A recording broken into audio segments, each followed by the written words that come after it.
Hello and welcome to Blockchain Gaming World Daily with me, John Jordan. Now in this video I'm going to take a look at this blog post actually from also on Reddit called State of the Beta, and it's from Chris Clay, who is the game director at Gods Unchained. I did actually speak to Chris. He's been at Gods Unchained for about a year now. I spoke to him last September on my podcast. And he's a super interesting guy, very experienced, as we can see here. As he said, he's been working in games for 20 years. He used to work at Wizards of the Coast. That was his last job, working on Magic the Gathering Arena. So he's got really good experience at making games. I don't think he's particularly deep experience in blockchain, but obviously Gods Unchained, the guys there are Immutable, know quite a bit about blockchain. And they wanted a very strong game director who could tell them what's going on kind of in the game. That was where they felt they needed more experience. So, as typically you kind of get with these in these kind of blog posts, there's a lot of stuff in there. I'm not going to go through it all. It's well worth a read. Even if you're not particularly playing Gods Unchained, Gods Unchained clearly a high profile game.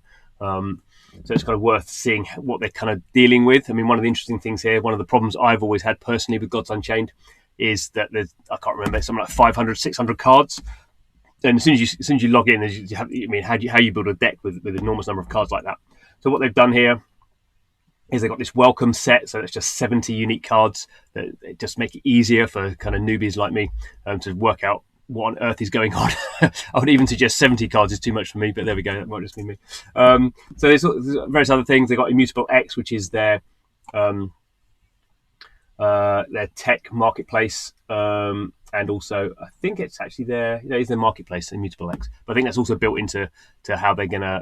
It's kind of like a side chain on Ethereum. So there's all this kind of stuff. Trial of the Gods. I'm not going to go into any of that stuff. One of the big things about Gods Unchained was it was going to be a professional esport, and one of the reasons they sold the 6 million Genesis cards was they were having this big prize pool. And that was going to be for their esports competition. That hasn't launched for various reasons, obviously one of which is now coronavirus, but there's other more structural reasons why they've not been doing that. The game's not at a sufficient level, I don't think. But we can see here there's almost $600,000 sitting in their prize pot. So that at some point will be big news. But this is the bit I wanted to talk to. So this is really interesting. This is someone, as we see here, who's been in games for 20 years and is now jumping into probably the biggest challenge of his career, I would think, in dealing with Gods Unchained. There was a game that was, when he came to it, it was a game that had already been kind of playable for a while. He wasn't the designer of the game, so he was coming into a product that was already there and had made some maybe not fundamental errors, but some had made some kind of fundamental decisions that in retrospect were probably not very sensible ones. So he's had to come in and kind of rebuild as much as rebuild as much as build, sort of thing. But the interesting thing here, I think, and this is not particularly just for blockchain games, but it is something that's relevant for all game developers.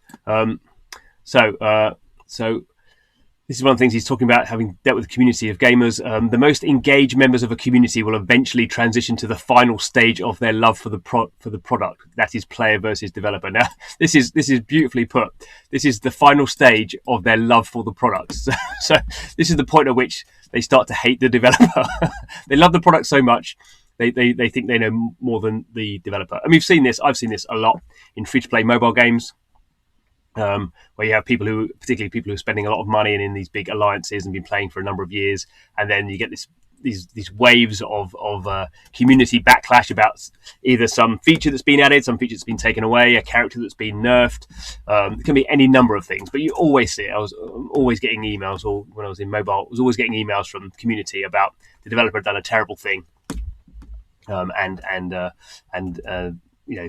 these gamers knew more about the developer. And this is kind of interesting because obviously, this is one of the hardest parts of being a developer, says Chris, seeing someone you've listened to and interacted with begin to question all the choices you've made and the quality of what you've delivered. Sometimes it's lasted days, sometimes weeks, sometimes even years. So partly because he's had to come in and do this rebuild job, partly for other reasons, Chris is now understanding that some people who have played the game a lot, been really committed to the game, and potentially spent a lot of money in the game, and now they're getting to the point now where they're kind of starting to criticise Immutable and Gods Unchained.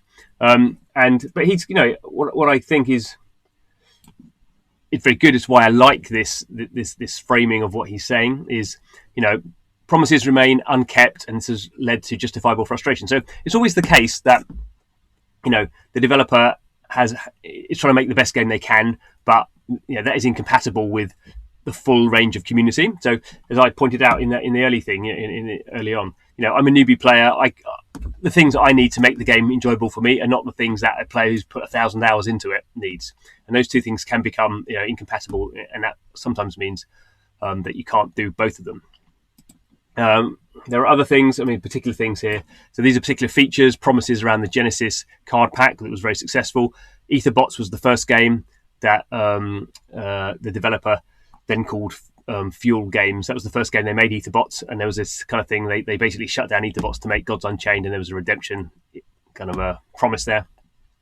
There's these trinkets based on CryptoKitties. You could put a CryptoKitty, your CryptoKitty into Gods Unchained. I actually did that. So things like this, and as he says, he's spending all his time, trying to make the game to work, but there's certain features that people are still, are kind of moaning about. So this is a good line. Game development project isn't as simple as shipping one feature or element after another in an endless feature factory supply line. There's a complex tapestry a complex tapestry is in flight, revision, and maintenance. Some things are different priorities. Some things, some things of a lower priority move faster than things of a high priority. Depends how complicated they are, doesn't it? Dependency chains, all this sort of stuff. And I do think this is a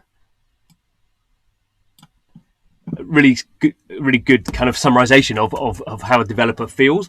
And I guess it's particularly the case for blockchain, where you have this idea that because of the way a blockchain decentralizes the authority of a developer, that then the community and the developer need to be much more in sync than you would do in a traditional game. Now, this is still a learning experience, and I think we have plenty more to learn. But we are starting to see now some games kind of handing over control to the community. We're seeing that, starting to see that with My Crypto Heroes. To some degree, we've always had that with CryptoKitties. And you do see it in traditional games as well. The developer tries to hand over almost, maintenance of servers and things like that. So it is an interesting impact that is hitting all game developers, not just blockchain developers. But I think blockchain developers are going to be in the forefront of building these kind of weird communities and trying to get something to work. And I don't know how they're going to do that for Gods Unchained. I think there are issues particularly about how they sold all those cards to begin with, and how they can kind of put the rabbit back in the is the rabbit back in the hat? Is that a phrase? Yeah, I think put the rabbit back in the hat on that one, while also kind of going forward to make the game they want to make. That is a very hard thing to do, harder than just making a game, clearly. But I do think it was very open and very honest and very put forward in a very clear and concise way that Chris has done in this article, and I kind of thought it was worth pointing out, because this is something that's going to impact all game developers in the future, and particularly anyone using blockchain. So thanks for watching. This is Blockchain Gaming World Daily, our little news kind of segment. But more generally at Blockchain Gaming World, we're just spending our time playing blockchain games and making videos about the things we think are good and interesting. And if you're into blockchain games, please do subscribe. We're very active. And hopefully this is educational and interesting, and perhaps both. So thanks for watching this video, and hope to see you again soon.